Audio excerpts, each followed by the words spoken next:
May nagtatago o natatagong ganda ang isang isla sa LU na dinarayo ngayon ng mga turista. Sa Bohol naman, may kuweba na pwede kang magtampisaw. G tayo dyan sa report ni Joseph Moro.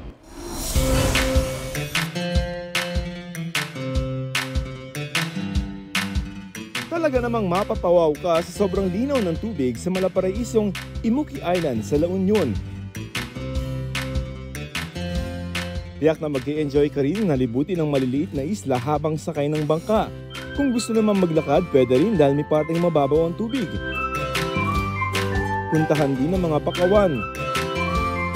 Ang ganda ng lugar, sulit kahit napalubog na ang araw. Let's roll naman dito sa Bohol kung saan di lamang ang sikat na Chocolate Hills na mapupuntahan. Tara at pusukin ang Hinagdanan Cave. Magtampisaw sa loob ng kuweba na may itinatagong ganda. Dagdag atraksyon pa ang mga nabuong stalagmites at stalactites. Joseph Morong nagbabalita para sa GMA Integrated News.